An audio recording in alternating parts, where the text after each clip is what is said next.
In this project, we will complete our online weather station. We will combine the Arduino Wi-Fi shield and our LCD in one circuit.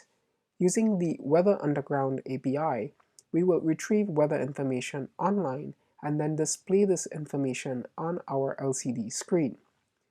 This project brings together all the components that we have learned so far and shows how you can incorporate wireless technologies in your Arduino projects. Let's finish up this project. Here are the objectives for this lesson. By successfully completing this project, we will have mastered the following items. You will learn how to integrate the Wi-Fi shield and an LCD to create an online weather station. You will also understand how the Weather Underground API can be used to retrieve weather information for your city and periodically update this information on the LCD. If you are ready to begin, let's get this project started. Here are the parts we will need: an Arduino Uno, a USB cable, a breadboard, an Arduino Wi-Fi shield, a standard 1602 LCD, a pin header strip with 16 mil pins where appropriate, a 10 kilo ohm potentiometer, a 220 ohm resistor, and connecting wires. Let's take a look at the circuit diagram. To make things a little simpler, I have included this cheat sheet on the right-hand side of the circuit diagram.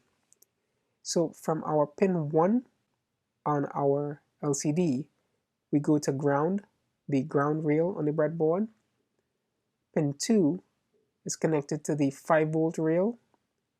Pin 3, which is our contrast pin, goes to the center of our potentiometer, that middle pin. The other ends of the potentiometer, one pin is grounded, and the other pin goes to 5 volts. Pin 4 on the LCD goes to pin 2 on the Arduino. Pin 5 is grounded. Pin 6 is connected to pin 3 on the Arduino. Pins 7, 8, 9, and 10, as you remember, are unconnected. Pins 11 is connected to pin 4 on the Arduino. Pin 12 is connected to pin 5. Pin 13 is connected to pin 8 on the Arduino. Pin 14 is connected to pin 9.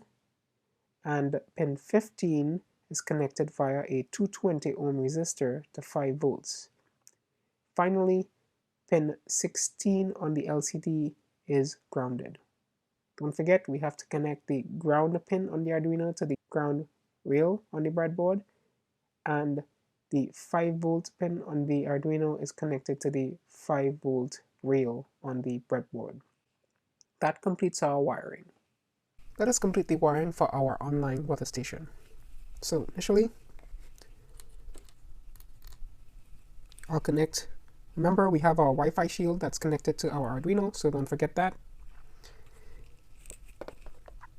I'll connect the ground connection on the Wi-Fi shield to the ground rail on our breadboard.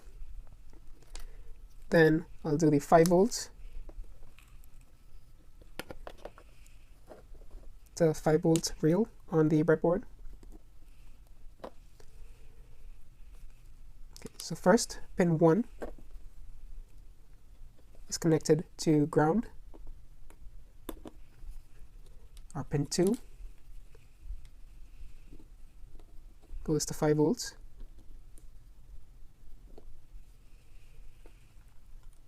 Pin 3 goes to our potentiometer.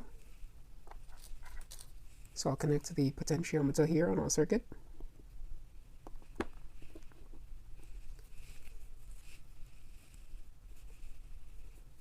So here's our pin 3, goes to the middle pin on our potentiometer.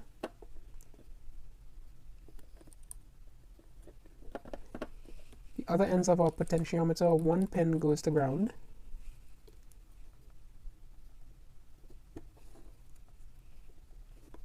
And the other pin goes to 5 volts.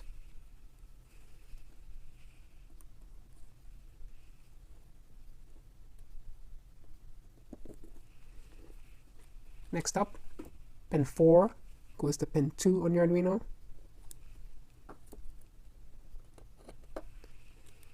Pin 5 is grounded.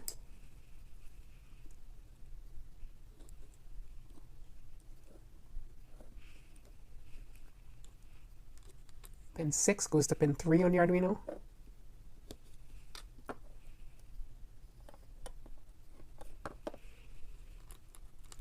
Pins 7, 8, 9, and 10 are unconnected. Pin 11 goes to pin 4 on the Arduino.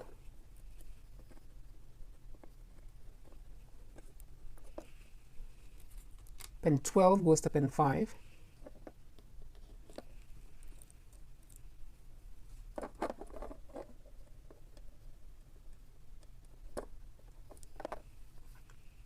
Pin 13 goes to pin 8.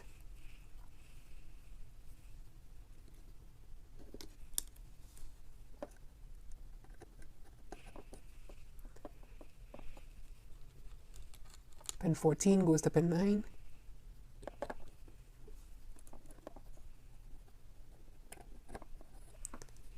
Then we have pin 15 has that 220 ohm resistor.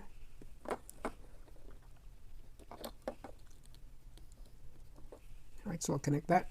And the other end of that resistor goes to the 5-volt rail.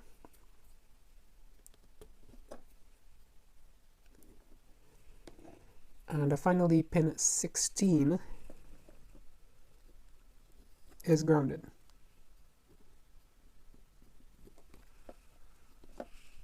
Okay, that completes the wiring for our online weather station. Okay, let's go ahead and upload the code for our online weather station.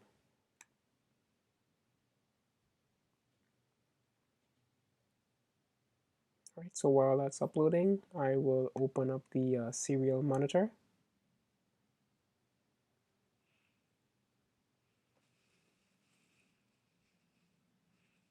Okay, so initially when we are attempting to connect to the network, you'll see that retrieving weather message showing up.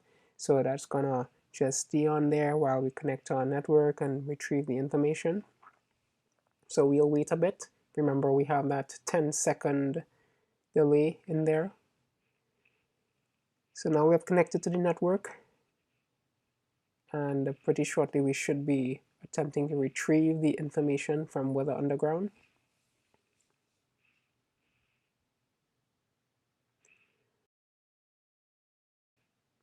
Alright, so there you have it. It retrieved the weather. It was overcast, humidity is 70%, and the temperature, you'll see, is 24.5 degrees. Yes, it's pretty cold, Fahrenheit. There you have it. We're able to retrieve the information, and again, this is for Bloomington, Illinois, weather information here. And you can change this, of course, appropriately for your particular state and city, or if you're internationally, you can put in your country and city and it should retrieve the information. So there you have it. We're using our Wi-Fi shield to connect wirelessly to the internet to call the Weather Underground API to retrieve weather information. We're then extracting that and displaying it on our LCD to create an online weather station. You can leave this powered up. Currently the code is set to only query the API once every 10 minutes, so we will not go beyond the quota that we're allotted for free usage. So we should be good to go. So every 10 minutes this will make another call and it will update to reflect updated information. Let's dive into the code for our online weather station. So initially at the top we include the Wi-Fi library as we've seen before and the liquid crystal library. So those are the two libraries we need for our program. Then we have our network and our password. So you would put in the appropriate network you want to connect to, your home network or hotspot or what have you, and the password to connect to that network. A lot of this is the initial, some of the boilerplate code we have seen before. There are some variables that we use here for keeping track of, indicator for the temperature that's found and the weather and the humidity and so forth. So these are just some global variables that we're using to keep track of things in our program.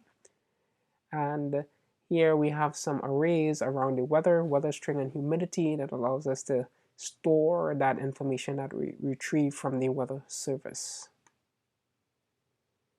Next, we'll plug in our API key and also put in the state and city for folks that are in the US.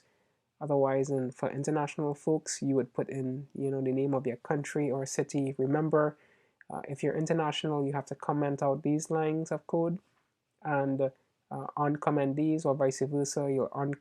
If you are in the US, make sure that these are commented out and you have these uncommented. Next, we set up the liquid crystal, the LCD object, and we've specified the pins that we connected to. There is a small wiring change from our initial LCD project, and the reason is because there are some pins that we cannot use on the Wi-Fi shield because they have, they're used for SPI communication. So that's why we have to be careful about the pins that we use, and they're a little different from our original program. In our setup, here's where we show that retrieving weather message. Initially that shows up while we connect to our network, so that's a little piece of new code in there.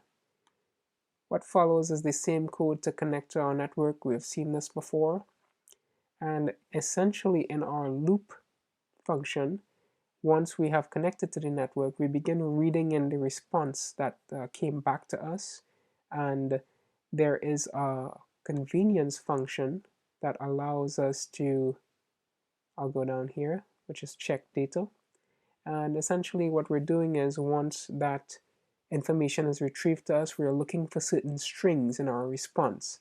So for instance, temp_F is the Fahrenheit temperature. Once we have found that string, we extract the relevant temperature.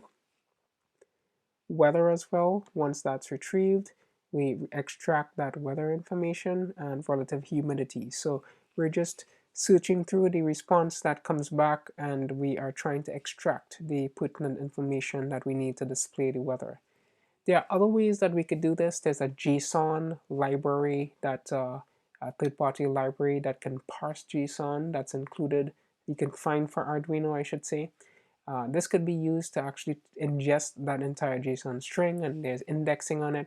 However, the memory footprint of the UNO is very small, so you might run into issues. I did run into some issues trying to use that library. This was just another way that I was able to get around that. So just ingesting the information and parsing it on the fly. It's not the most programmatically efficient, but from a memory perspective, I was able to overcome any memory issues. When we get our weather, the next thing we do is actually display it. So here is the display weather function that we call towards the end of our loop function. Essentially, it prints out to the LCD weather. It would print out that weather information, and then it would clear the screen and go on to display the weather string and then the humidity. So there it is. Fairly straightforward, just a few modifications from our previous programs, but it all fits nicely together, and we have created an online weather station. In this project, you learned how an Arduino Wi-Fi shield could be used in conjunction with an LCD to retrieve and display weather information from Weather Underground. It was a great project and really illustrates the power of Arduino and how we can build wireless electronics projects that connect to computer networks. We have a lot of good momentum going. Let's move on to our next project.